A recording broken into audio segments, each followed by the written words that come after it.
नमस्कार साथियों, राम राम। मैं बबलू धाकड़ स्वागत करता हूं एक बार फिर से आपका धरणीधर एग्रो क्लासेस चित्तौड़गढ़ में। तो अपन जो टॉपिक पढ़ रहे थे, अपन जिस के बारे में चर्चा कर रहे थे, उस टॉपिक का नाम है मृदा विज्ञान या सॉइल साइंस के ऊपर अपन चर्चा कर रहे थे, जिसके अंदर अपन ने भाग फर्स्ट या यूनिट फर्स्ट अपन ने स्टार्ट की थी। उसके अंदर अपन ने लगभग 7 से 8 क्लास देख चुके हैं। आज अपन जो चर्चा करने वाले हैं वो अपना लेक्चर होगा, 9वां लेक्चर होगा सॉइल साइंस का। और उस आज 9th लेक्चर के अंदर अपन पढ़ेंगे मृदा विज्ञान के अंदर पढ़ेंगे अपन मृदा प्रोफाइल, या इसको बोलते हैं क्या सॉइल, इसको बोलते हैं सॉइल प्रोफाइल। सॉइल प्रोफाइल इसको हिंदी में बोलते हैं मृदा परिच्छेदिका के नाम से जानते हैं, यानी कि सॉइल प्रोफाइल को हिंदी में बोलते हैं अपन मृदा परिच्छेदिका। उसके बारे में आज अपन चर्चा करेंगे साथियों। तो आइए स्टार्ट करते हैं अपन सॉइल प्रोफाइल या मृदा परिच्छेदिका। सबसे पहले मैं इसकी डेफिनेशन बता देता हूँ कि सॉइल प्रोफाइल या मृदा परिच्छेदिका कहता किसे है। मृदा परिच्छेदिका का शाब्दिक अर्थ होता है कि जब अपन मृदा के अंदर ऊर्ध्वाधर कट लगाते हैं या वर्टिकल कट लगाते हैं, यानी कि अपन जो कट लगाते हैं, एक तो अपन लगाते हैं इस मोड पर लगाते हैं, यानी कि ये अपनी सरफेस हो गई, ये मृदा सतह हो गई। तो उस मृदा सतह पर अपन निराई गुड़ाई करते हैं, तो उसे अपन बोलते हैं हॉरिजॉन्टल कट बोलते हैं, यानी कि क्षैतिज, यानी कि अपन मृदा सतह को अपन क्या करते हैं, काटते हैं, खरपतवार को हटाते हैं। तो वो कुदाली की सहायता से, फावड़े की सहायता से अपन क्या करते हैं, केवल सरफेस को अपन काटते हैं। जब इसी मृदा सतह पर अपन क्या करते हैं, वर्टिकल कट लगाते हैं, यानी कि आड़ा कट लगाते हैं, तो उसे अपन बोलते हैं क्या, वर्टिकल कट, या उसे बोलते हैं ऊर्ध्वाधर कट कहते हैं। तो जब अपन किसी भी मृदा में या अपन मृदा सतह से क्या करते हैं, ऊर्ध्वाधर कट लगाते हैं, तो ऊर्ध्वाधर कट लगाने पर मृदा के अंदर कई सारे परत दिखाई देती है। उन परत को अपन किस नाम से जानते हैं, संस्तर कहते हैं। उन परत को अपन संस्तर के नाम से जानते हैं। इसकी डेफिनेशन और अपन आगे देखेंगे। अभी केवल मैं फिलहाल इतना बता रहा हूँ कि मृदा परिच्छेदिका क्या होती है। तो मृदा परिच्छेदिका क्या होता है, तब तो मृदा के अंदर जब अपन ऊर्ध्वाधर कट लगाते हैं या वर्टिकल कट लगाते हैं, तो उसके अंदर कई सारी परतें या संस्तर दिखाई देती है। और उन परतों का जो समूह होता है, परतों का समूह या संस्तर का समूह क्या कहलाता है, अपना मृदा परिच्छेदिका कहलाता है। अब इससे तो अपने को समझ में नहीं आया, तो इसको अपन एक अच्छे उदाहरण से समझ सकते हैं। जब अभी जो महीना चल रहा है वो जुलाई अगस्त का महीना चल रहा है, तो इसमें क्या होती है, बारिश बढ़िया होती है। तो इसमें अपन प्लांटेशन का जो भी काम करते हैं वो ज़्यादातर इसी में करते हैं। चाहे अपन आम का प्लांटेशन करते हैं, आम का पौधा लगाते हैं, केले का लगाते हैं, पपीता का लगाते हैं, आंवले का, इनका जो प्लांटेशन करते हैं वो ज़्यादातर प्लांटेशन किस माह में किया जाता है, तो वो जून जुलाई या अगस्त माह में अपन लगाते हैं। तो उस समय अपन क्या करते हैं, गड्ढा खोदते हैं। तो गड्ढा जब खोदते हैं अपन, तो जनरली अपन 2 से 3 फीट गड्ढा खोदते हैं। या अपन जब अपने मकान का काम चलता है तो अपन उसमें नींव खोदते हैं, तो वो 5 से 6 फीट उसमें नींव खोदी जाती है। तो अपन उसमें जब नींव खोदते हैं तो उसमें क्या होता है, अलग अलग रंग की अपने को परतें दिखाई देती है, अलग अलग रंग की मिट्टी दिखाई देती है। कहीं पर अपने को भूरी मिट्टी दिखाई देती है, तो कहीं पर काली मिट्टी, कहीं पर लाल पीली मिट्टी दिखाई देती है, तो कहीं पर अपने को भुरभुरी या अपना सैंडिलोम सॉइल दिखाई देती है। तो कई सारी अलग अलग परतें के रूप में अपने को दिखाई देती है। तो जो परतें होती है, उन परतों को अपन क्या कहते हैं, संस्तर के नाम से जानते हैं, ठीक है ना। इसको अपन सॉइल साइंस के अंदर, मृदा विज्ञान के अंदर जो परतें दिखाई देती है अपन प्लांटेशन के समय अपने को जो दो अलग अलग रंग की जो परतें दिखाई देती है, उन परतों को अपन क्या कहते हैं, संस्तर कहते हैं। और उन सभी संस्तरों के समूह को अपन किस नाम से जानते हैं, मृदा परिच्छेदिका के नाम से जानते हैं। तो अपन एक तरह से ये कह सकते हैं कि अपन मृदा परिच्छेदिका या सॉइल प्रोफाइल का अपन खुद हाथ से अपन ने देखा हुआ भी है, उसको विजुअली भी देखा हुआ भी है, और उसका अपन ने खुद प्रयोग प्रैक्टिकल भी इसका अपन ने किया हुआ है। तो इसमें अपने को कोई कंफ्यूज नहीं रहना चाहिए कि अपन ने इसको देखा नहीं है। तो मृदा परिच्छेदिका को अपन ने सापेक्ष रूप से देखा भी है कि कैसी होती है। जब अपन कोई सा भी अगर अपन गड्ढा खोदते हैं तो उसमें अलग अलग रंग की कलरफुल अपने को सॉइल दिखाई देती है। कहीं पे लाल मिट्टी होती है, तो कहीं पे काली मिट्टी होती है, कहीं पे रेतीली मिट्टी होती है, कहीं कार्बनिक पदार्थ की मात्रा ज़्यादा होती है। तो उन परतों को क्या कहते हैं, अपन संस्तर कहते हैं। वो संस्तर के समूह को अपन मृदा परिच्छेदिका कहते हैं, ठीक है ना। तो ये होता है मृदा परिच्छेदिका का सापेक्ष अर्थ। और वो कितने प्रकार के होते हैं संस्तर, तो 5 प्रकार के होते हैं। मोस्टली जो संस्तर होते हैं वो 5 प्रकार के होते हैं। OAEBC संस्तर कहते हैं अपन। इनके बारे में अपन आगे पढ़ेंगे। अब फिलहाल के लिए अपन ने मृदा सॉइल प्रोफाइल का अर्थ समझा, अब इसकी अपन डेफिनेशन देख लेते हैं। तो डेफिनेशन क्या होती है, तो इसकी परिभाषा हो जाएगी, मृदा प्रोफाइल की परिभाषा क्या हो जाएगी, तो इसकी परिभाषा हो जाएगी, मृदा में ऊर्ध्वाधर कट, मर्दा में ऊर्ध्वाधर कट लगाने पर मर्दा में कई संस्तर या परत दिखाई देती हैं। इन संस्तर या परतों के समूह को क्या कहते हैं? मर्दा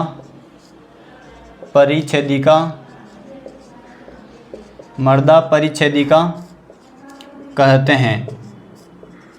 तो इसकी डेफिनेशन क्या हो जाएगी? तो इसकी परिभाषा हो जाएगी, मर्दा में कौन सा कट लगाते हैं? ऊर्ध्वाधर कट लगाते हैं। ऊर्ध्वाधर का अर्थ अपन ने देख लिया, दो तरह का कट लगाते हैं। अगर अपन क्षैतिज रूप से कोई कट लगा रहे हैं, यानी कि सरफेस पर अगर कोई कट लगा रहे हैं, कोई भी क्रिया कर रहे हैं, तो उसे अपन क्षैतिज कट या अपन का हॉरिजॉन्टल कट के नाम से उसे कहेंगे। अगर मर्दा सतह पर अपन खड़ी काट में अगर गहराई में अगर उसको खोद रहे हैं, तो उसे अपन वर्टिकल कट या ऊर्ध्वाधर कट के नाम से जानते हैं, ठीक है ना। तो ऊर्ध्वाधर को इंग्लिश में बोलते हैं वर्टिकल सेक्शन, या वर्टिकल, इसको इंग्लिश में बोलते हैं क्या? Vertical cut. वर्टिकल कट के नाम से जानते हैं। वर्टिकल कट लगाने पर मर्दा में कई संस्तर दिखाई देते हैं या परतें दिखाई देती है। तो कई सारी परतें दिखाई देती है, अलग अलग रव्य। ये जो परतें होती है वो भिन्न रंग की हो सकती है, कहीं पे काली होती है तो कहीं पे पीली होती है, कहीं पे वो बुरबुरी होती है, कहीं पे लाल प्रकार की होती है। तो वो अलग अलग प्रकार की क्या होती है? परतें होती है रंग की, ठीक है। और इन परतों के समूह को क्या कहते हैं? मर्दा परिच्छेदिका कहते हैं। इन परतों के समूह को क्या कहते हैं? परतों के समूह को मर्दा परिच्छेदिका कहते हैं। तो ये तो होती है इसकी परिभाषा, ठीक है। अब ये संस्तर कौन कौन से होते हैं? तो ये संस्तर कितने प्रकार के होते हैं? 5 प्रकार के होते हैं। तो ये संस्तर कितना होते हैं? ये जो संस्तर होते हैं, संस्तर के प्रकार, संस्तर के प्रकार कितने होते हैं? तो 5 प्रकार होते हैं। कौन कौन से होते हैं? तो पहला होता है ओ संस्तर। दूसरा होता है ए संस्तर। नंबर थर्ड पे हो जाएगा ई संस्तर। नंबर थर्ड पे क्या हो जाएगा? ई संस्तर। नंबर फोर्थ की बात करें, नंबर फोर्थ पर हो जाएगा अपने बी संस्तर। नंबर फिफ्थ की बात करें, नंबर फिफ्थ पर हो जाएगा अपना सी संस्तर हो जाएगा, ठीक है। तो इसमें अपने को कंफ्यूज नहीं होना है। तो संस्तर के कितने प्रकार होते हैं? 5 प्रकार के होते हैं। कौन कौन से? ओ संस्तर, ए संस्तर, ई संस्तर, बी संस्तर और सी संस्तर होते हैं, ठीक है। और सी संस्तर के नीचे क्या पाई जाती है? चट्टानें पाई जाती है, ठीक है ना। ये अपने को थोड़ा पता होना चाहिए। अब इसका अगर स्क्रीनशॉट लेना चाहते हो तो स्क्रीनशॉट ले लो, फिर अपन इन संस्तर के बारे में अपन अलग अलग देखते हैं कि संस्तर के बारे में अपने को क्या क्या जानकारी अपने को याद रखनी है। तो परिभाषा इंपॉर्टेंट है, एग्जाम में सीधा सीधा प्रश्न पूछा जाता है। और जो मर्दा संस्तर होते हैं उसका डायग्राम क्या होता है? तो ये होता है सबसे ऊपर ओ संस्तर, फिर ए संस्तर पाया जाता है, फिर ई संस्तर होता है, फिर बी, फिर सी होता है, और सबसे नीचे क्या पाई जाती है? चट्टान पाई जाती है। उनके बारे में देखते हैं। तो अब अपन देखते हैं मर्दा संस्तर के बारे में, देखते हैं कि संस्तर की अलग अलग खासियत क्या होती हैं या विशेषताएँ क्या होती हैं इनकी, ठीक है ना। उनके बारे में देखते हैं अपन साथियों। तो जो ये संस्तर कितने प्रकार के होते हैं? संस्तर जनरली 5 प्रकार के होते हैं, ठीक है ना। 5 प्रकार के होते हैं। तो जो पाँचों जो संस्तर होते हैं, पांचों संस्तर कौन कौन से? ओ, ए, ई और बी और सी जो संस्तर होते हैं, इन 5 संस्तरों को क्या कहा जाता है? मास्टर। इनको गुरु या मास्टर हॉरिजॉन कहते हैं। जो हॉरिजॉन होता है, हॉरिजॉन को हिंदी में बोलते हैं क्या? संस्तर कहते हैं। ये अपने को इसमें थोड़ा ध्यान रखना, ठीक है ना। हॉरिजॉन को क्या कहते हैं? संस्तर कहते हैं। तो जो 5 जो संस्तर होते हैं, ओ, ए, ई, बी, सी को क्या कहते हैं? गुरु या मास्टर हॉरिजॉन के नाम से अपन कहते हैं। गुरु संस्तर या मास्टर हॉरिजॉन के नाम से इनको अपन जानते हैं, ठीक है ना। और नंबर सेकंड की बात करें तो एक आता है इसमें क्या? रिगोलित में ये क्या तथ्यात्मक जानकारी है संस्तर के बारे में कि सीधा सीधा प्रश्न पूछा जाता है कि मास्टर हॉरिजॉन क्या होता है। तो कौन कौन से होते हैं? तो 5 को क्या कहता है? मास्टर हॉरिजॉन कहते हैं। और में कौन से संस्तर होते हैं, रिगोलिथ में कौन कौन से संस्तर होते हैं। तो जो रिगोलिथ होता है, रिगोलिथ के बारे में अपन पहले जो फर्स्ट लेक्चर अपन ने सोयल साइंस का स्टार्ट किया था, उसमें अपन ने सोयल साइंस के बारे में सामान्य परिचय देखा था। उसके अंदर अपन ने रिगोलिथ और जो सोयल होता है उन दोनों में तुलनात्मक अध्ययन किया था। उस समय अपन ने देखा था कि रिगोलिथ क्या होता है। तो रिगोलिथ की परिभाषा होती है असंगठित पैतृक पदार्थ को क्या कहते हैं, अपन रिगोलिथ कहते हैं। जो रिगोलिथ बनता है वो किससे बनता है, तो चट्टानें जब टूटती है उनका अपक्षय होता है, उनसे किसका निर्माण होता है, असंगठित पैतृक पदार्थ का निर्माण होता है, तो उसे अपन रिगोलिथ कहते हैं। तो इसे तो अपन रिगोलिथ कहते हैं। और रिगोलिथ में कौन कौन से संस्तर पाए जाते हैं, तो रिगोलिथ में जो पाए जाते हैं वो पाए जाते हैं A+B+C, ये तीनों संस्तर किस में पाए जाते हैं, रिगोलिथ में पाए जाते हैं। तो सीधा सीधा प्रश्न पूछा जाता है कि रिगोलिथ में कौन कौन से संस्तर होते हैं, तो A, B और C, यानी कि जो ये तीनों संस्तर होंगे A, B और C, A, B, C, यानी कि चारों संस्तर किस में पाए जाएंगे, अपने रिगोलिथ के अंदर पाए जाएंगे। ठीक है ना, इसको अपन किस में काउंट करेंगे, रिगोलिथ के अंदर काउंट करेंगे। ये एक ध्यान रखना है अपने को, तथ्यात्मक जानकारी। एक अपने को याद रखना है क्या, अपन ने देखा था सोलम या सत्य मर्दा या ट्रू सोयल। सोलम क्या होता है, तो सोलम एक लैटिन भाषा का शब्द है। जो सोयल की जो उत्पत्ति है वो सोलम शब्द से हुई, और सोलम को ही क्या कहा था, सत्य मर्दा कहा जाता है। और जो सोलम होता है, सोलम में कौन कौन से संस्तर पाए जाते हैं, तो सोलम या सत्य मर्दा में संस्तर कौन कौन से पाए जाते हैं, या होरिजोन कौन कौन से पाए जाते हैं। तो इसके अंदर पाए जाते हैं अपने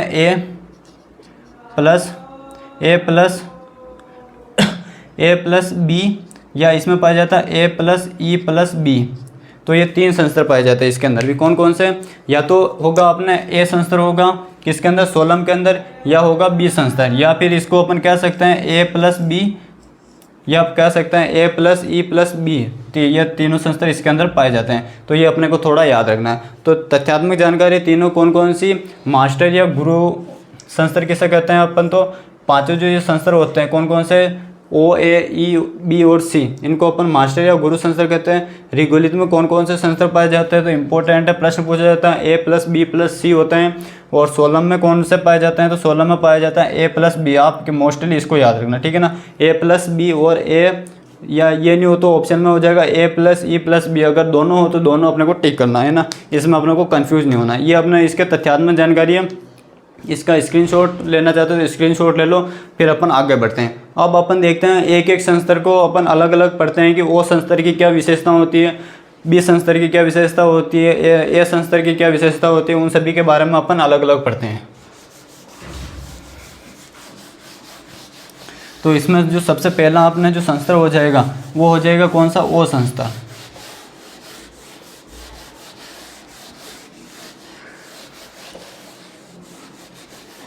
कौन सा हो जाएगा, अपन सबसे पहले देखते हैं कौन सा, ये वाला देखते हैं, O संस्तर के बारे में देखते हैं अपन। सबसे पहले देखते हैं अपन O संस्तर। O संस्तर की बात करते हैं। O संस्तर को अपन ऑर्गेनिक होरिजोन के नाम से भी जानते हैं। तो इसका दूसरा नाम क्या हो जाएगा, कार्बनिक संस्तर। क्या हो जाएगा, कार्बनिक संस्तर। इसको और किस नाम से जानते हैं, कार्बनिक संस्तर के नाम से जानते हैं। कार्बनिक को अपन क्या बोलते हैं, ऑर्गेनिक, और संस्तर को बोलते हैं होरिजोन। तो इसको बोलते हैं ऑर्गेनिक होरिजोन, इसका दूसरा नाम होता है। अब बात करते हैं इसकी क्या क्या विशेषता होती है। तो इसकी दो विशेषता होती है, कौन कौन सी। फर्स्ट तो हो जाएगी जो कार्बनिक जो संस्तर होता है ये कहाँ पर पाया जाता है। तो इसकी दो विशेषताएँ कौन कौन सी होती है। पहला तो ये हो जाएगी इसमें कहाँ पर ये पाया जाता है, कहाँ पर पाया जाता है। तो ये जो अकृषित क्षेत्र, ये जंगल की जो भूमि होती है वहाँ पर पाया जाता है। एक बात याद रखना कि जो O संस्तर होता है ये कृषि क्षेत्र में नहीं पाया जाता है। जहाँ पर अपन खेती करते हैं वहाँ पर कार्बनिक पदार्थ की मात्रा बहुत कम होती है। कार्बनिक पदार्थ को अपन या तो वर्मी कंपोस्ट के रूप में खेत में डालते हैं, या फार्म यार्ड मैन्यूर गोबर की खाद के रूप में डालते हैं, या कंपोस्ट के रूप में डालते हैं। तो प्रकृति की देन नहीं होता है। जो जंगल का जो भूमि होती है वहाँ पर क्या होता है, प्रकृति के द्वारा है अपना आप क्या होता है, पत्तियाँ होती है, पादप अवशेष, जंतु अवशेष वहाँ पर अपने मिलते हैं, जिससे क्या बनते हैं, कार्बनिक पदार्थ बनते हैं। तो जो कार्बनिक संस्तर होगा ये कहाँ पर पाया जाता है, जो जंगल की जो भूमि होती है, जंगल की या तो जंगल की भूमि में होगा, या क्या होगा, अपन कह सकते हैं अकृषित क्षेत्र। अकृषि क्षेत्र या अपन कह सकते हैं नॉन कल्टीवेटेड एरिया जो एरिया होगा वहाँ पर क्या पाया जाता है, अपने ओ संस्तर पाया जाता है। ये अपने को थोड़ा याद रखना है, इसमें अपने को कंफ्यूज नहीं होना, जंगल की भूमि या अकृषि क्षेत्र में पाया जाता है। ठीक है, नेक्स्ट बात करें ये कहाँ पर अनुपस्थित होता है, कहाँ पर अनुपस्थित होगा। तो अगर अकृषि क्षेत्र में ये उपस्थित होता है तो क्या हो जाएगा, जो कृषि योग्य जो भूमि होती है, कृषि योग्य भूमि पर क्या होगा, ये अनुपस्थित होगा। ये अपने को थोड़ा याद रखना है। नेक्स्ट बात करें और कहाँ पर अनुपस्थित होता है, तो ये जो खनिज मृदा होती है, खनिज मृदाओं में क्या होता है, अनुपस्थित होता है। खनिज मृदा में अनुपस्थित, ठीक है। तो दो जगह अनुपस्थित होता है, एक तो होता है अपने कहाँ पर अनुपस्थित होता है, एक तो अपना जो कृषि योग्य जो भूमि होती है जहाँ पर अपन खेती करते हैं वहाँ पर क्या होता है, ये अनुपस्थित होता है। दूसरा नेक्स्ट बात करें जो खनिज मृदा होती है, खनिज मृदा अपन ने याद कीजिए, अपन ने जब फर्स्ट लेक्चर अपन ने लिया था सोइल साइंस के अंदर, तो उसमें अपन ने कई सारी मृदाओं के बारे में पढ़ा था, जिसमें अपन ने एक पढ़ा था खनिज मृदा और एक पढ़ा था अपन ने कार्बनिक मृदा। इन दो मृदाओं के बारे में भी पढ़ा था, जिसमें अपन ने इनका जो क्लासिफिकेशन किया था वो किया था अपन ने, इनमें जो कार्बनिक पदार्थ होता है उसकी उपस्थिति के आधार पर अपन ने इसको दो भागों में बांटा था। जो खनिज मृदा क्या होती है, तो खनिज मृदा वह होती है जिसमें क्या होता है 20% से कम कार्बनिक पदार्थ उपस्थित हो। तो ऐसी मृदा जिसमें कार्बनिक पदार्थ की मात्रा 20% से कम होती है उसे अपन खनिज मृदा कहते हैं। तो ये क्या होता है, खनिज मृदा में भी क्या होता है, अनुपस्थित होता है। तो ये अपने को थोड़ा याद रखना, ठीक है ना। दो में ये अनुपस्थित होता है और कहाँ पर पाया जाता है, तो जंगल की भूमि पर पाया जाता है और कृषि क्षेत्र में पाया जाता है। ये अपने को याद रखना है। उसके बाद नेक्स्ट बात करें, अब इसमें क्या होता है कि कार्बनिक संस्तर के बारे में अपन पढ़ रहे हैं। तो कार्बनिक संस्तर बनता है कैसे है, तो इसमें क्या होता है, कार्बनिक जो पदार्थ होते हैं जैसे पादप अवशेष हो गया, जंतु अवशेष हो गया, उनका क्या होता है, विघटन होता है, अपघटन होता है, विच्छेदन होता है। उसमें सूक्ष्म जीवों के द्वारा उसको धीरे धीरे कार्बनिक पदार्थ ह्यूमस में उसको तोड़ा जाता है। तो तोड़ने के बाद में क्या बनता है, कार्बनिक पदार्थ या कार्बनिक संस्तर बनता है, या उसके छोटे छोटे अवशेष अपने को प्राप्त होते हैं, ठीक है ना। तो उसमें एक लंबा समय लगता है। जैसे अपन बात करें, अगर पादप अवशेष, जंतु अवशेष से अपन वर्मी कंपोस्ट बना रहे हैं, एक उदाहरण के रूप में समझे आप इसे, अगर वर्मी कंपोस्ट बना रहे हैं तो वर्मी कंपोस्ट कितने महीने, 2 महीने में तैयार होता है। अगर ये अपन फार्म यार्ड मैन्योर की बात करें तो अपन जो गोबर की खाद है, गोबर की खाद को जो पादप अवशेष से गोबर बनता है, तो गोबर बनने के बाद में जो पूर्ण रूप से उसका जो विघटन होता है वो क्या केंचुओं के द्वारा होता है। तो केंचुए उसको लगभग 5 से 6 महीने में गोबर की खाद को तैयार होने में लगता है। तो इस बीच जो टाइम पीरियड होता है इसकी में जो ये कार्बनिक पदार्थ होता है या पादप अवशेष या जंतु अवशेष होते हैं, इसकी 3 अवस्था होती है। 3 अवस्थाओं के आधार पर जो कार्बनिक संस्तर होता है उनको अपन 3 भागों में, अलग अलग अवस्थाओं के आधार पर इसको 3 भागों में विभाजित करते हैं। क्योंकि कार्बनिक पदार्थ होता है, इसको अगर ये बहुत बड़ा एक समूह हो जाता है तो समूह में उसकी पहचान करना बहुत मुश्किल हो जाता है कि किस समूह को अपन किस नाम से जानते हो। तो उसको उन अवस्थाओं, विघटन की जो अवस्थाएँ होती है उन अवस्थाओं के आधार पर इसको अपन ने 3 भागों में विभाजित किया है। तो तो इसमें हो जाएगा क्या, तो वो संस्तर के क्या हो जाएगा, प्रकार हो जाएगा। वो संस्तर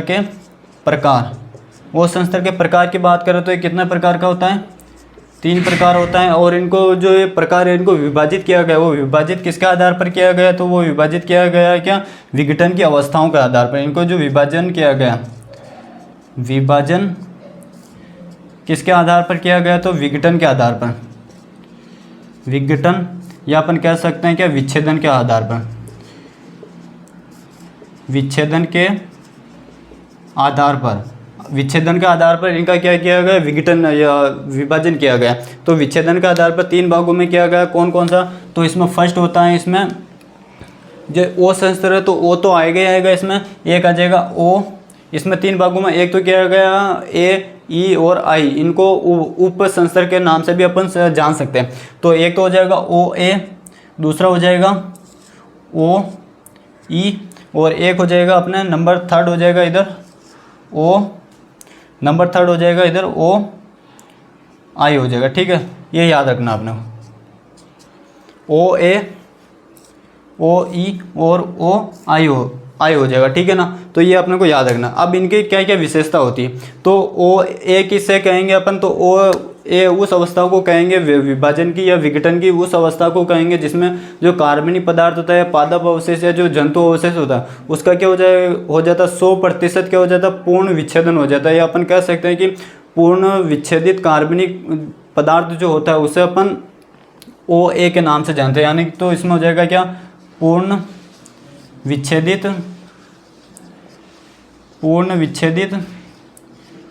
कार्बनिक पदार्थ।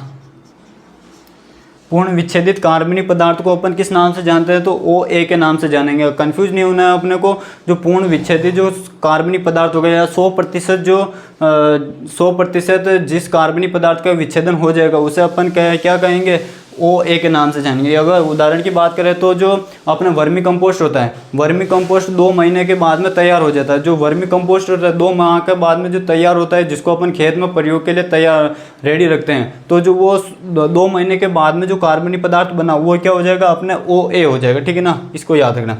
नेक्स्ट बात करें ओ ई की बात करें अपन, तो ओ ई में हो जाएगा क्या, आंशिक, इसमें हो जाएगा आंशिक विच्छेदित कार्बनिक पदार्थ, ठीक है। आंशिक विच्छेदित कार्बनिक पदार्थ की बात करें तो क्या होता है, जैसे वर्मी कंपोस्ट की बात करें अपन, तो वर्मी कंपोस्ट क्या होता है 2 महीने में तैयार होता है। तो उसकी जो विच्छेदन की जो अवस्था होगी वो क्या हो जाएगी, यानी कि 1 महीने की अपन जैसे उसको वर्मी कंपोस्ट बनाने के लिए तैयार रखते हैं, तो तैयार होने के 1 महीने के बाद यानी कि 2 महीने में तैयार हो रहा है, तो उसके जो बीच वाली जो अवस्था होगी उसमें क्या हो, ना तो उसका पूर्ण विच्छेदन होता है ना उसका बिल्कुल ही कम विच्छेदन होता है, बीच वाली अवस्था होती है। तो उसमें क्या होता है 1 महीने के अंदर जो विच्छेदन होगा उसको वो कौन सी अवस्था हो जाएगी विच्छेदन की, वो ओ ई अवस्था हो जाए, जिसमें क्या होगा उसका आंशिक विच्छेदन होता है, ठीक है ना। ये अपने को याद रखना है। उसके बाद नेक्स्ट बात करें ओ आई की बात करते हैं अपन। ओ आई में क्या होता है,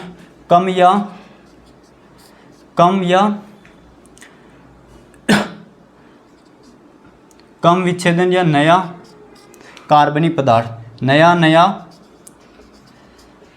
कार्बनिक पदार्थ। ये क्या होता है, तो जैसे अपन वर्मी कंपोस्ट के उदाहरण की बात कर रहे हैं, तो जैसे मान लीजिए वर्मी कंपोस्ट आज ही अपन ने उसको क्या किया, वर्मी कंपोस्ट बनाने के लिए पादप अवशेष और जंतु अवशेष का कलेक्शन किया और उसको वर्मी कंपोस्ट के जो एरिया होता है उसमें अपन ने क्या किया, उसको रख दिया। तो जो बिल्कुल ही या तो नया जैसे पादप अवशेष की बात करें, जो पादप की पत्ती होती है जैसे वो मृदा सतह पर गिरती है, तो उस अवस्था को क्या कहते हैं अपन, ओ आई के नाम से जानेंगे। यानी कि कम या नया कार्बनिक पदार्थ, जो जैसे पादप की पत्तियां टहनियाँ हो गई, वो टूटकर सूखने के बाद में जैसे मृदा सतह पर गिरती है, तो उस अवस्था को अपन क्या कहते हैं, उसको ओ आई के नाम से जानते हैं। तो ये पूरा इस प्रकार अपने जो ओ संस्तर होता है वो कंप्लीट होता है। इसमें अपने को कन्फ्यूज नहीं होना है कि कौन सी अवस्था में क्या होता है, ठीक है ना। मैंने बहुत अच्छे तरीके से उदाहरण के माध्यम से आपको समझाने का प्रयास किया, ठीक है ना। एक बार अपन फटाफट रिवीजन कर लेते हैं इसका। वो संस्तर क्या होता है, कहाँ पर पाया जाता है, तो जंगल की भूमि अकृषि क्षेत्र में पाया जाता है। कहाँ पर अनुपस्थित होता है, तो कृषि योग्य भूमि पर अनुपस्थित होता है। खनिज मृदाओं में अनुपस्थित होता है, 2 जगह अनुपस्थित होता है। वो संस्तर के प्रकार की बात करें तो 3 प्रकार होता है। इनको किस आधार पर विभाजन किया गया, तो विघटन व विच्छेदन के आधार पर विभाजित किया गया कार्बनिक पदार्थ का, विच्छेदन और विघटन के आधार पर, ठीक है। तो अब कार्बनिक पदार्थ का अगर पूर्ण विच्छेदन हो जाता है 100% अपने को वर्मी कंपोस्ट 2 महीने के बाद में जो तैयार मिलता है खेत में प्रयोग है, तो उस अवस्था को अपन ओ ए के नाम से जानेंगे। अगर उसका आंशिक विच्छेदन यानी 50% ही उसका विच्छेदन हुआ है तो उसे अपन ओ ई के नाम से जानेंगे। अगर नया बनाया यानी कि पादप अवशेष को पत्तियां सूखी टहनियाँ सूख गई, तो वो जैसे मृदा सतह पर गिरती है तो उसे अपन ओ आई, उस अवस्था को ओ आई के नाम से अपन जानते हैं। इसका स्क्रीनशॉट लेना चाहते हैं तो स्क्रीनशॉट ले लो, फिर अपन आगे बढ़ते हैं।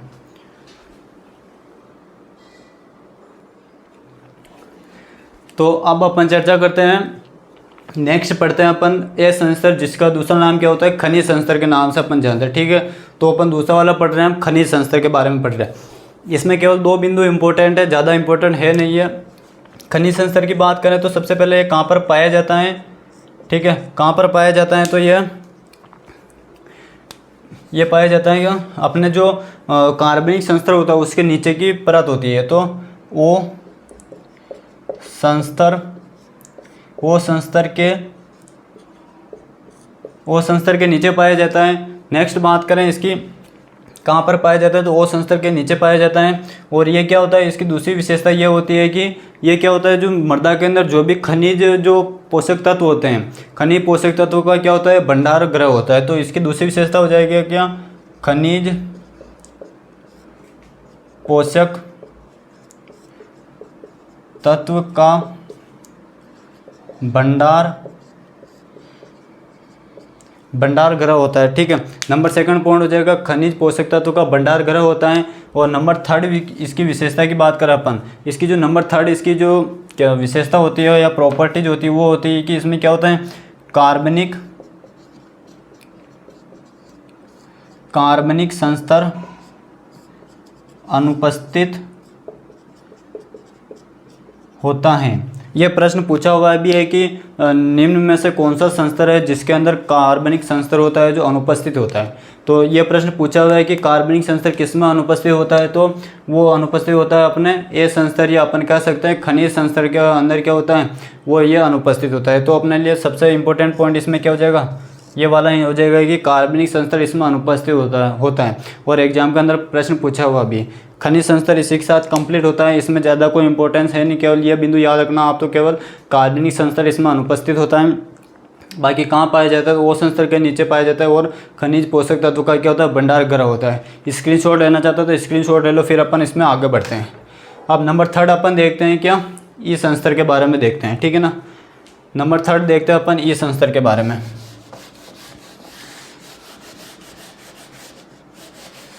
नंबर थर्ड हो जाएगा अपने कौन सा, ई संस्तर। नंबर थर्ड हो जाएगा अपने कौन सा संस्तर, ई संस्तर हो जाएगा, ई संस्तर। ठीक है, ई संस्तर को बोलते हैं क्या, निक्षालन संस्तर।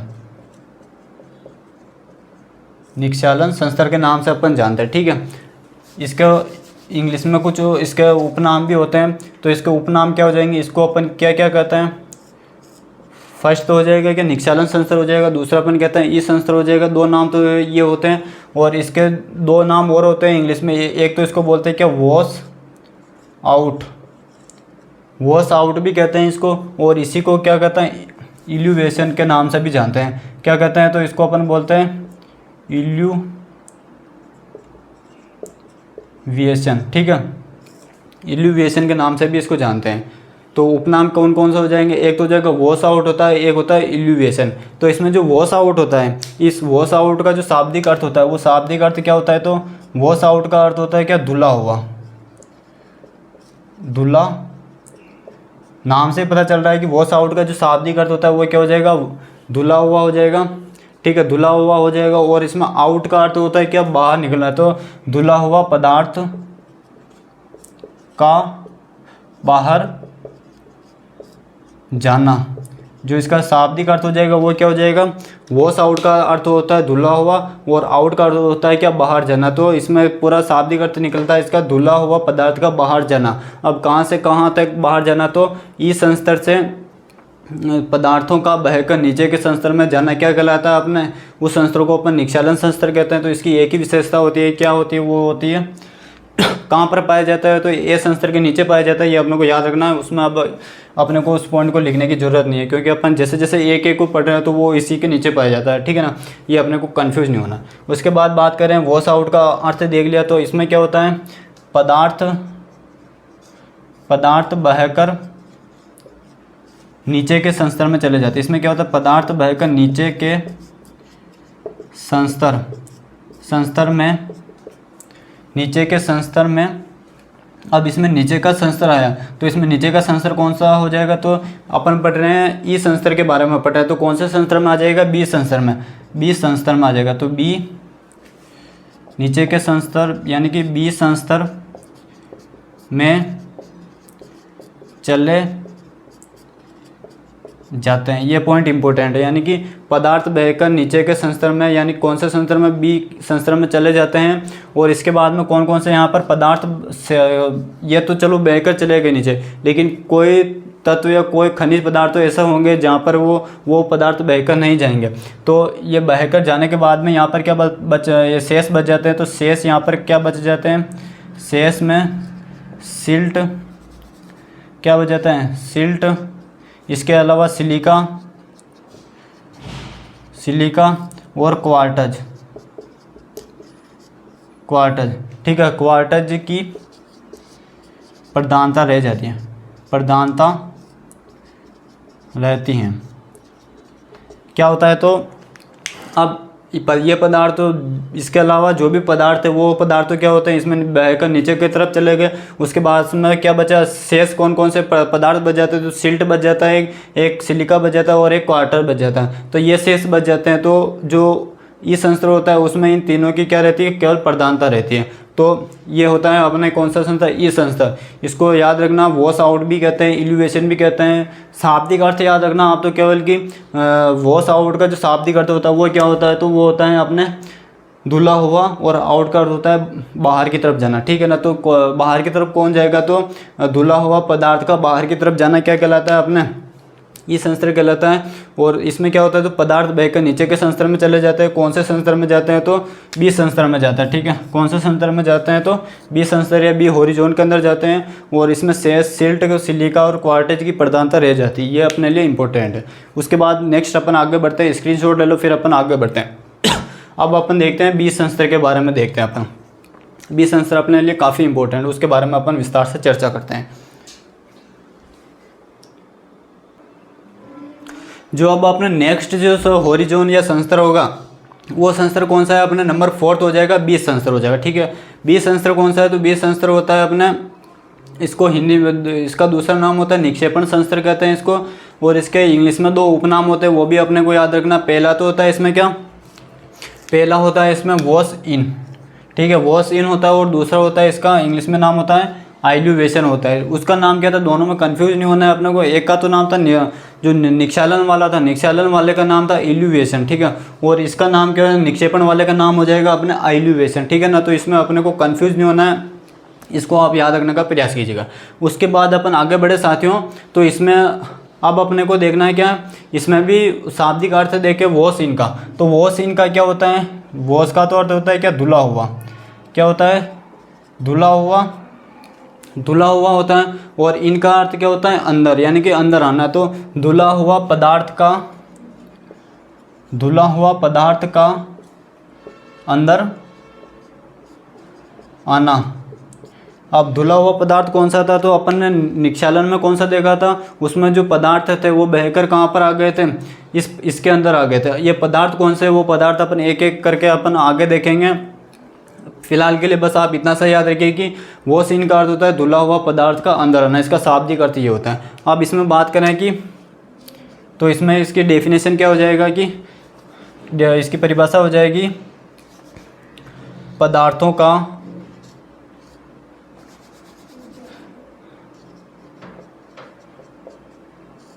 का यानी कि इसमें कौन से ई संस्तर से आए थे पदार्थों का, या अपन कह सकते हैं ई संस्तर से आए पदार्थों का संचयन का अर्थ होता है कि जमा होना। ई संस्तर से आए पदार्थों का संचयन कौन से संस्तर में होना, बी संस्तर में होना, ठीक है। अब कौन से पदार्थ आए थे वो थोड़ी देर 2 मिनट बाद में अपन खुद ही देख लेंगे कि कौन से संस्तर आए थे, ठीक है ना, कौन से पदार्थ आए थे, सॉरी। और संचयन की बात करें तो संचयन का अर्थ होता है जमा होना। अब ये दो जो क्रिया हो रही है, यानी कि एक संस्तर से ई संस्तर से बी संस्तर में आए पदार्थ, इन दोनों में जो एक प्रक्रिया होती है, रिएक्शन होती है, अभिक्रिया होती है, वो क्या करती है, इसमें सहायता करती है, जिसके द्वारा क्या होता है, पदार्थ यहाँ से ई संस्तर से बी संस्तर की तरफ आते हैं। तो उस क्रिया का याद रखना है अपने को, वो क्रिया किस क्रिया के द्वारा ये पदार्थ ई संस्तर से बी संस्तर में आते हैं, तो वो क्रिया हो जाएगी, उस क्रिया का नाम क्या हो जाएगा, परकोलेशन क्रिया, परकोलेशन क्रिया, ठीक है। इस क्रिया के बारे में अपन ने जब मृदा विज्ञान के अंदर जब अपन मृदा जल के बारे में अपन ने देखा था, उसके अंदर अपन ने लेक्चर 2 में मृदा जल का जो लेक्चर 2 था उसके अंदर अपन ने देखा था प्रमुख शब्दावली देखी थी। उसके अंदर अपन ने इनफिल्ट्रेशन भी देखा था और परकोलेशन भी देखा था। परकोलेशन का जो अर्थ होता है वो होता है कि मृदा सतह से पानी का बाहर निकलना, क्या कहलाता है, परकोलेशन कहलाता है। तो इसमें क्या हो रहा है, परकोलेशन क्या होता है कि मृदा से पानी का बाहर निकलना। तो पानी का क्या हो रहा है, पानी बाहर कहाँ से कहाँ निकल रहा है, पानी के साथ इसमें क्या हो रहा है, पदार्थ इस संस्तर से तो निकल रहे हैं और किस में जाकर इकट्ठा हो रहे हैं, तो बी संस्तर में जाकर इकट्ठा हो रहे हैं। तो इसमें क्या होता है, पानी के साथ में जो पदार्थ होता है, जो घुलनशील जो लवण होते हैं, विलेय पदार्थ होते हैं, वो इसमें मिल जाते हैं और पानी के साथ मिलने के बाद में वो इस संस्तर से निकलते हैं और किस में आ जाते हैं, बी संस्तर में आ जाते हैं। तो ये अपने को थोड़ा याद रखना है, इसमें अपने को कन्फ्यूज़ नहीं होना है। तो इसमें कौन सी क्रिया सहायता करती है, तो परकोलेशन क्रिया करती है। और ये कौन से किस प्रकार की मृदाओं में पाया जाता है, तो ये अवमृदा होती है, अवमृदा में पाया जाता है। अवमृदा क्या होती है, तो अवमृदा के बारे में अपन इसका अपन तुलनात्मक अध्ययन देखेंगे। इसको इंग्लिश में बोलते हैं सब सोइल बोलते हैं, एक होती है सरफेस सोइल, यानी कि पृष्ठ मृदा और अवमृदा क्या होती है, ये अपन नेक्स्ट क्लास में देखेंगे। फिलहाल केवल आप इतना से याद है कि अवमृदा किसे कहते हैं, तो जो अपनी सतह की जो मृदा होती है, पृष्ठ मृदा होती है, उसकी जो गहराई होती है वो 1 से 15 सेंटीमीटर होती है। उसके बाद यानी कि 15 सेंटीमीटर से लेकर पृथ्वी के और गहराई में जहाँ तक अपन जाते जाते हैं उसे बोलते हैं अवमृदा कहते हैं अपन, ठीक है ना। तो अवमृदा में कौन सा संस्तर पाया जाता है, तो प्रश्न पूछा जाता है अवमृदा में कौन सा संस्तर पाया जाता है, तो वो पाया जाता है बी संस्तर पाया जाता है। ये अपने को कन्फ्यूज नहीं होना। अब इसमें अपन देखते हैं जो ये संचय हो रहा है पदार्थों का, भाई इसमें क्या हो रहा है, पदार्थों का जो संचय हो रहा है उनके बारे में देखते हैं कि इसमें कौन कौन से पदार्थों का जो संचय होता है उनके बारे में देखते हैं। इसका स्क्रीनशॉट लेना चाहते हो तो स्क्रीनशॉट ले लो, फिर अपन आगे बढ़ते हैं। अब इसमें अपन देखते हैं क्या जो पदार्थों का जो संचय हो रहा है वो कौन कौन से पदार्थों का संचय होता है। तो जो इसमें जो साथियों पदार्थों का जो संचय होता है, पदार्थों का संचय 2 क्षेत्रों में अलग अलग होता है। अपन इस संचय की संचयन की बात करें, पदार्थों का संचय, पदार्थों का संचयन, संचयन को अपन यह कह सकते हैं जमाव होना, जमाव, ठीक है, ये होता है। अब इसकी बात करें पदार्थों का जो संचय या जमाव होता है उनकी बात करें तो ये 2 क्षेत्रों में होता है। एक तो होता है अपने कौन से क्षेत्रों में, एक तो होता है अपने आर्द्र क्षेत्रों में, एक होता है शुष्क क्षेत्रों में। तो अपन बात करते हैं पहला आर्द्र क्षेत्र और एक होता है शुष्क क्षेत्र, शुष्क क्षेत्र, ठीक है, शुष्क क्षेत्र। आर्द्र को बोलते हैं ह्यूमिड बोलते हैं अपन इंग्लिश में, ह्यूमिड एरिया, कंफ्यूज नहीं होना अपने को, ह्यूमिड एरिया। और शुष्क को बोलते हैं क्या, ड्राई एरिया, ठीक है। ह्यूमिड एरिया कहाँ पर पाया जाता है, तो ह्यूमिड एरिया अपने जो पर्वतीय जो क्षेत्र होते हैं, जैसे अपने हिमालय पर्वत के जो राज्य होते हैं वहाँ पर कौन सा क्षेत्र होता है, वो आर्द्र क्षेत्र या ह्यूमिड एरिया, जहाँ पर क्या होती है, वर्षा ज़्यादा होती है। और शुष्क क्षेत्र की बात करें तो अपना राजस्थान हो गया, जैसे पश्चिमी राजस्थान हो गया, थार का मरुस्थल हो गया, ठीक है ना, तो उसे अपन शुष्क एरिया बोलते हैं। अब दोनों में क्या होता है, पदार्थों का जो जमा होता है वो संचय होता है, वो कौन कौन से पदार्थों का जमा होता है। तो इसमें कौन कौन से पदार्थों का जमा होता है, तो उनके सबसे पहले मैं नाम लिख रहा हूँ।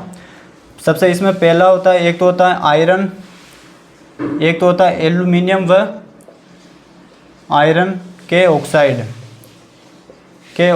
का जमा होता है। एक तो किसका होता है, आयरन, एल्यूमिनियम व आयरन के ऑक्साइड का जमा होता है। नंबर सेकंड की बात करें अपन, नंबर सेकंड पर होता है इसमें किसका, कले का जमा होता है। किसका संचय होता है कि या किसका जमा होता है, तो कले का जमा होता है। नंबर थर्ड की बात करें अपन तो नंबर थर्ड हो जाएगा इसमें क्या, क्वार्टज। इसमें क्या होता है, क्वार्टज का जमा होता है, ठीक है ना, ये अपने को थोड़ा पता होना चाहिए।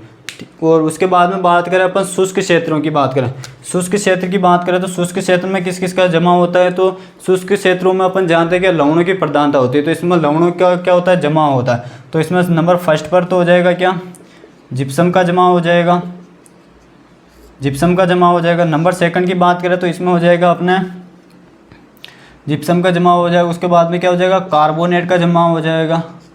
अब कार्बोनेट में सोडियम कार्बोनेट हो सकता है, इसके अलावा कैल्शियम कार्बोनेट, पोटेशियम कार्बोनेट, ये कई सारे कार्बोनेट हो सकते हैं। कार्बोनेट का जमाव हो या संचय हो सकता है, ठीक है ना, जमाव और संचय दोनों एक ही चीज़ होती है। उसके बाद में जिप्सम का हो गया, उसके बाद में कार्बोनेट हो गया। नेक्स्ट बात करें अपन क्या, विलय लवणों का, विलय लवण, विलय लवणों का भी क्या होता है, जमाव होता है। जो लवण होते हैं वो दो तरह का, अगर जो पानी में जो घुल जाते हैं उसे तो अपन बोलते हैं विलय लवण, और जो पानी में नहीं घुलते उन्हें अविलय लवण बोलते हैं, ठीक है। उसके बाद नंबर 4 की बात करें अपन, नंबर 4 की बात करें तो क्या हो जाएगा, सोडियम का संचयन या सोडियम का जमाव, ठीक है। तो अब अपन ने देख लिया कि कौन कौन से पदार्थ निक्षालन से यानी कि ई संस्तर से बहकर आए थे, किसमें बी संस्तर में आए थे। को ऐसे कौन से पदार्थ थे जो ई संस्तर से बहकर कौन से संस्तर में आए थे, बी संस्तर में आए थे। तो कौन से पदार्थ थे, तो उनको अपन क्षेत्र वाइज अलग अलग देख लिया कि आर्द्र क्षेत्र से कौन कौन से पदार्थ बहकर आए थे और शुष्क क्षेत्र से कौन कौन से पदार्थ बहकर आए थे जो बी संस्तर में आकर इकट्ठा हो गए। सॉरी,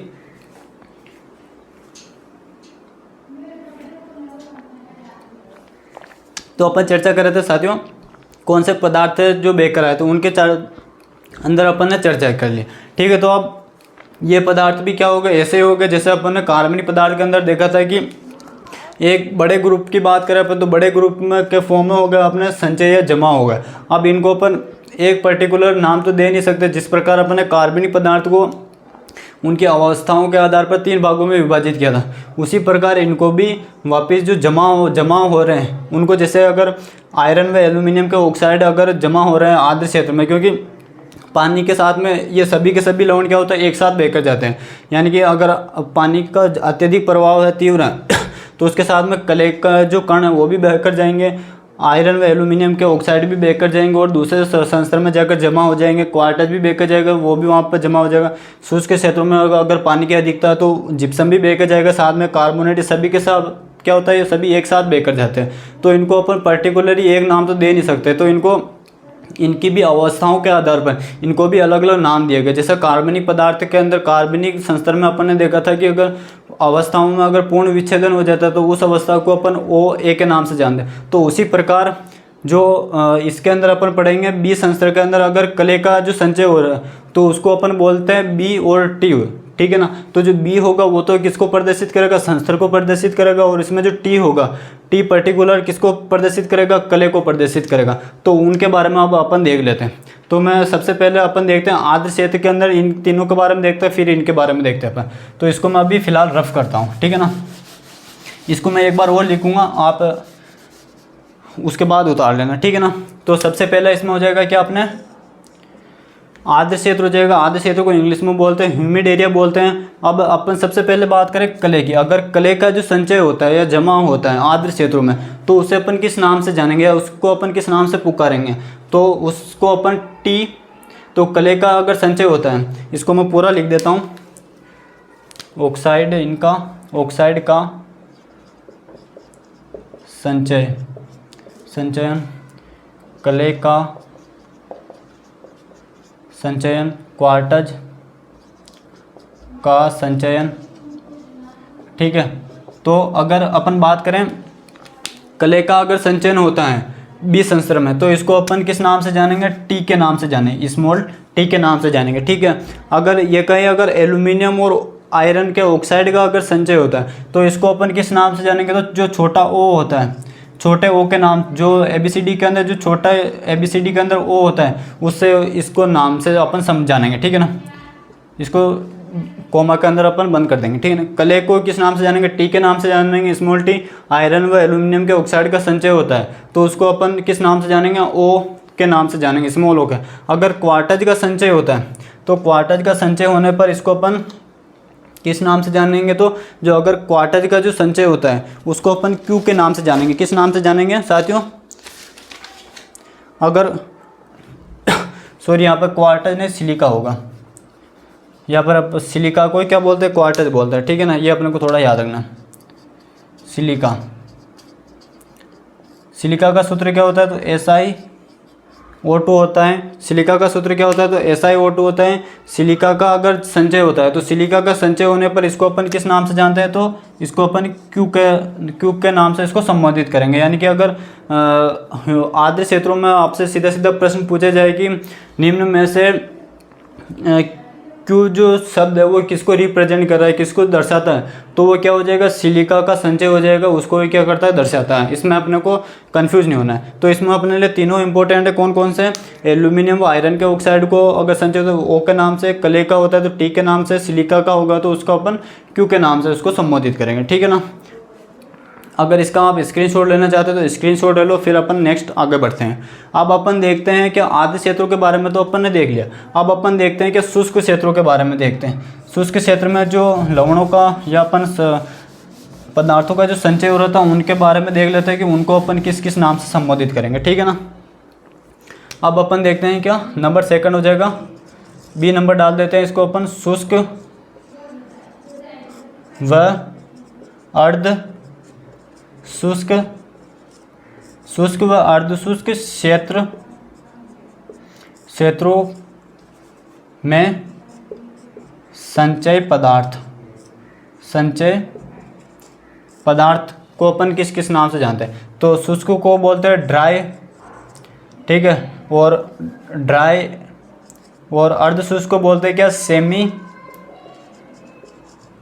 सेमी ड्राई के नाम से अपन जानते हैं। अब इसमें कौन कौन से पदार्थ आते हैं, तो वो पदार्थ का सबसे पहले मैं नाम लिख देता हूँ। सबसे पहला आ जाएगा इसमें क्या, अपने जिप्सम, क्या हो जाएगा, जिप्सम। नंबर सेकंड की बात करें जिप्सम हो जाएगा। नंबर सेकंड की बात करें अपन सोडियम हो जाएगा, सोडियम का संचय, इसमें हो जाएगा जिप्सम का संचय,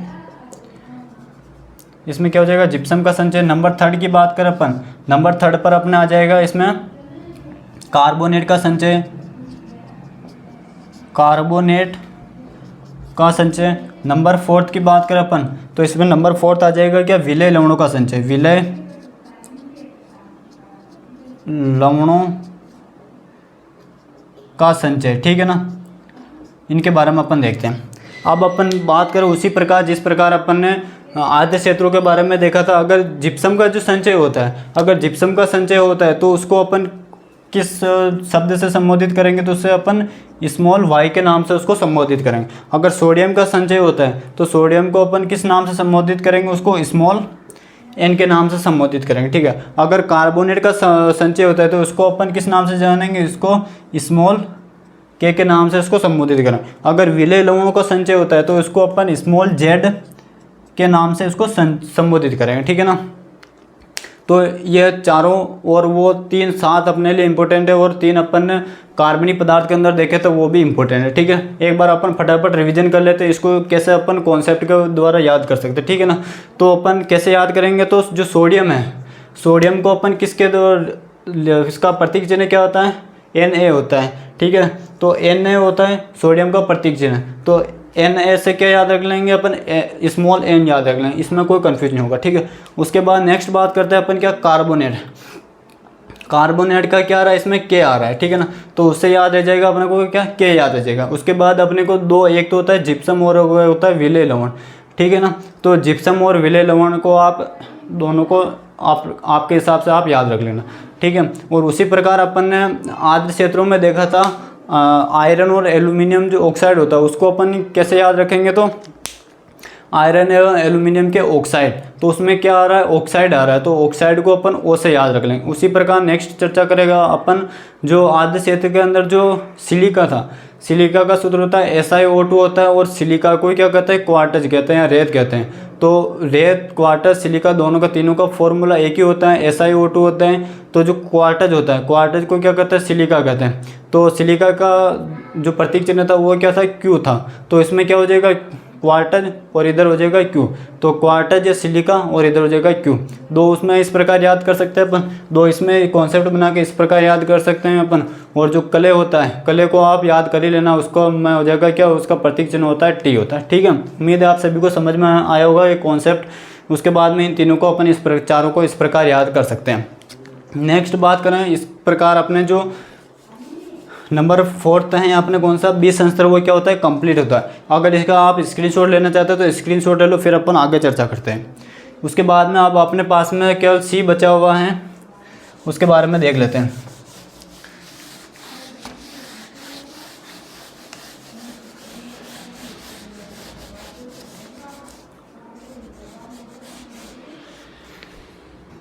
नंबर 5 है अपने पास में,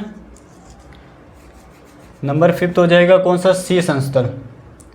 सी संस्तर, इसका कोई उपनाम नहीं होता है, ये अपने को याद रखना, ठीक है, केवल इसको ऐसे याद रखना। और ये क्या होता है, तो ये सबसे नीचे की तरफ पाया जाता है, बी संस्तर के नीचे की तरफ पाया जाता है। और ये क्या होता है, इसमें केवल एक ही लाइन याद रखनी है, ये क्या होता है, चट्टानों का क्या होता है, मौलिक अवयव होता है।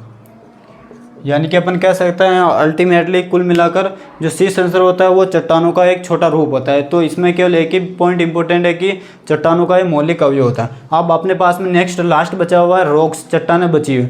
तो चट्टानों के बारे में अपन नेक्स्ट क्लास में पढ़ेंगे। उम्मीद है आप सभी को आज मेरा पढ़ाया हुआ समझ में आया होगा, ठीक है। तो आप सभी को उम्मीद करता हूँ ये सभी समझ में आया होगा। एक बार अपन 5 मिनट में फटाफट रिवीजन कर लेते हैं, उसके बाद अपन